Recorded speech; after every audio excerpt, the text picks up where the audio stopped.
एक डाइटिशियन अपनी normal diet में या माहिर-ए-ग़िज़ाई अपनी नॉर्मल डाइट क्या खा रहा होता है पूरे दिन में कि उसने अपना वेट मेंटेन किया हुआ होता है या अपनी फ़िज़ीक्स मेंटेन की हुई होती है। इस तरह के सवालात मुझसे भी पूछे जाते हैं कि आप अपनी नॉर्मल रूटीन में कौन से खाने खाते हैं कि आपने अपना वेट मेंटेन किया हुआ है। अस्सलाम वालेकुम, मैं हूँ आपका माहिर-ए-ग़िज़ाई डॉक्टर ज़ुबैर अफ़ज़ल और आप देख रहे हैं चैनल डॉक्टर ज़ैक डाइट। इससे पहले कि मैं वीडियो स्टार्ट करूँ, मेरा channel doctor Zac diet like, share और सब्सक्राइब कर लें और अपने लव्ड वन्स के साथ लाज़मी शेयर कीजिएगा। देखिए, एक जो डायटीशियन होता है उसके लिए बहुत डिफ़िकल्ट होता है कि वो एक जब नॉर्मल लोकल किसी गैदरिंग में हो या कहीं हो तो लोगों का फ़ोकस होता है कि डायटीशियन खुद क्या खा रहा है। हमें तो इसने कोल्ड ड्रिंक भी बंद कर दी है, फ्राइज़ भी बंद कर दिए हैं, हमारे बर्गर, पिज़्ज़ाज़ भी बंद कर दिए हैं। तो उसको सबसे ज़्यादा ये कॉन्शियस होती है कहीं उसका कोई वेट लॉस का पेशेंट ना कहीं उसको वहाँ पे मिल जाए। मोस्टली समटाइम अगर मैं कहीं केएफसी में जाता हूँ या वन्स इन अ मंथ या क्वार्टरली इन अ मंथ मैं उसमें डोमिनोज़ पे जाता हूँ, तो मोस्टली मेरे भी माइंड में ये सवाल आता है कि अगर मेरा यहाँ पे कोई मुझे क्लाइंट देख लेगा वेट लॉस का, डायबिटीज़ का या फैटी लिवर या पीसीओएस हो कोई भी, तो ये क्या सोचेगा कि ये खुद तो हमें मना करते हुए खुद खा रहे हैं। एक्चुअली मैं अपने पेशेंट्स को भी ड्यूरिंग कंसल्टेशन बात हमेशा दोहराता हूँ और उनको क्लियर करता हूँ कि आप अपनी डाइट को पनिशमेंट के तौर पे ना लें। आप मॉडरेशन में हमेशा खाएँ, आप उन फूड्स को लाज़मी अपनी डाइट में लें जो आपकी फ़ेवरेट हैं, लेकिन जैसे जंक फूड्स है, पिज़्ज़ा है, बर्गर है, शॉर्माज़ है, इनको आप लें ज़रूर अगर आपको पसंद है, लेकिन इसकी क्वांटिटी को कंट्रोल रखें, ठीक है? आप इसकी क्वांटिटी को आप इसकी कैलोरीज़ को एक्सीड ना करें कि आप कैलोरी सरप्लस में ना जाएँ जिससे आपका वेट गेन हो। मैं भी पिज़्ज़ाज़ भी खाता हूँ, बर्गर्स भी खाता हूँ, इसके अलावा मैं वीकेंड्स के ऊपर या वन्स इन अ मंथ कढ़ाई वगैरह भी खाता हूँ। लेकिन उसके साथ-साथ मैं ये भी नोट डाउन रखता हूँ कि मेरी कितनी मेंटेनेंस कैलोरीज़ है जिसके अंदर मैंने अपना वेट मेंटेन रखना है या मैंने अपनी आने वाली जो है कोमॉर्बिडिटीज़ से बचना है। तो अब सबसे पहले मैं आपको एक थोड़ा-सा एक्सप्लेन कर देता हूँ कि मैं क्या खाता हूँ और मुझे एक क्वेश्चन भी पूछा गया था कमेंट सेक्शन के अंदर कि आपने कभी इंटरमिटेंट फास्टिंग की है? अगर की है तो आपने कितने केजीज़ कम किए थे?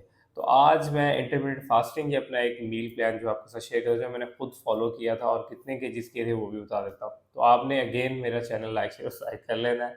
अच्छा जी, जब मैंने वेट लॉस किया था तो एक्चुअली मैंने लास्ट ईयर जो है वो ट्रैवल किया था कुछ डिफरेंट कंट्रीज़ के लिए 3 टू 4 मंथ्स मेरी ट्रैवलिंग रही।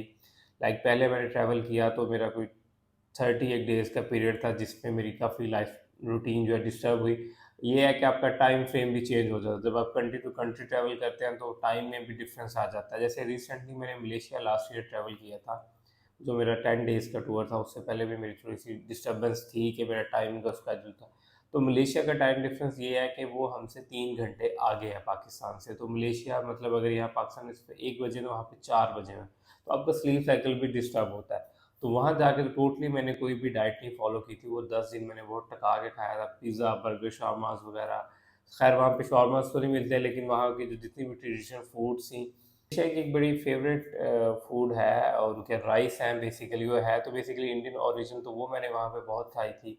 ब्रेकफ़ास्ट वहाँ पे थोड़े से मुख्तलिफ थे क्योंकि वहाँ यहाँ का फूड्स और वहाँ के फूड्स में काफ़ी डिफ़रेंस है, वहाँ सी फूड्स बहुत ज़्यादा थी।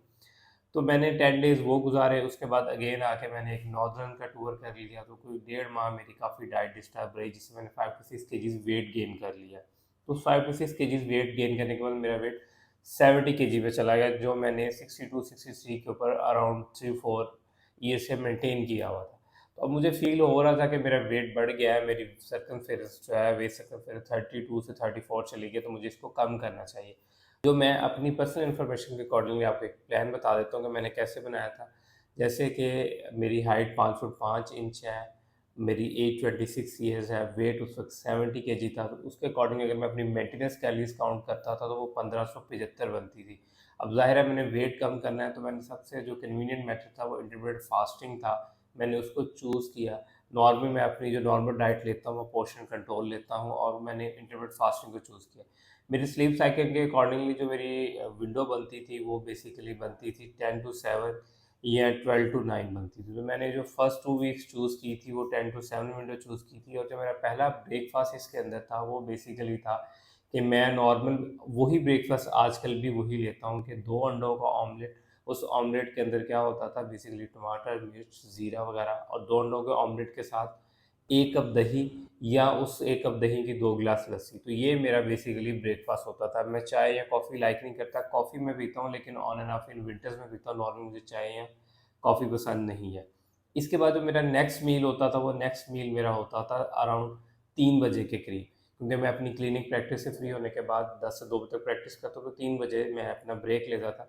तो 3 बजे जो मेरा मील होता था, वो सबसे पहले मैं स्टार्ट करता था बेसिकली एक प्लेट ऑफ सैलेड से, और सैलेड की प्लेट में क्या होता था, खीरा, बंद गोभी, टमाटर, या समटाइम बंद गोभी को रिप्लेस करता था ब्रोकली के साथ। तो उसके साथ मैंने 3 टेबलस्पून योगर्ट लेना होता था। इसके बाद में अब मैं लेता था नेक्स्ट मील।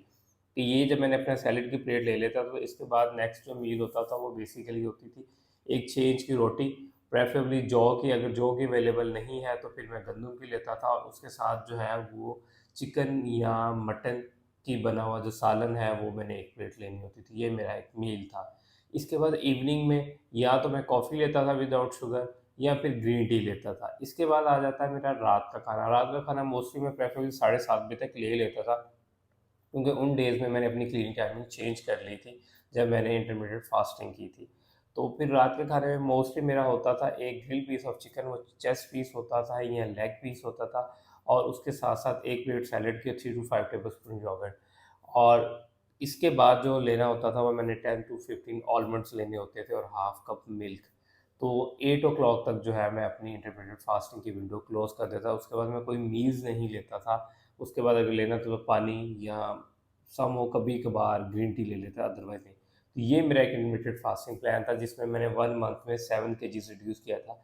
70 से मैं 63 केजीज़ तक आया था, और उसके बाद मुझे ज़रूरत नहीं पड़ी, मैंने 63 जो है वो मेंटेन रखा। उसके बाद मैंने अपनी पोर्शन कंट्रोल डाइट, जो मैं काफ़ी लंबे अरसे से, या जो मेरी एक रूटीन में चल रही है 4-5 साल से, वही कंटिन्यू कर रहा हूँ। तो ये मेरा एक नॉर्मली था कि मैं नाश्ते में क्या खाता हूँ, इंटरमीडिएट फास्टिंग में, लंच में मैंने क्या खाता हूँ, और डिनर में। ये मेरा इंटरमीडिएट फास्टिंग प्लान था। हाँ, अगर आप मेरा पोर्शन कंट्रोल प्लान जानना चाह रहे हैं तो मुझे कमेंट सेक्शन में बताइएगा, मैं इसके ऊपर एक डिटेल वीडियो बनाऊँगा, और मैं आपको बताऊँगा कि मैं एक पोर्शन कंट्रोल में कौन-कौन सी चीज़ें खाता हूँ। आई होप ये वीडियो आपको पसंद आएगी। अगर आप और इन्फॉर्मेटिव वीडियो देखना चाह रहे हैं, मुझे कमेंट सेक्शन में ज़रूर बताइएगा। मेरा channel doctor Zac diet like, share और सब्सक्राइब करते रहा करें। Thank you so much.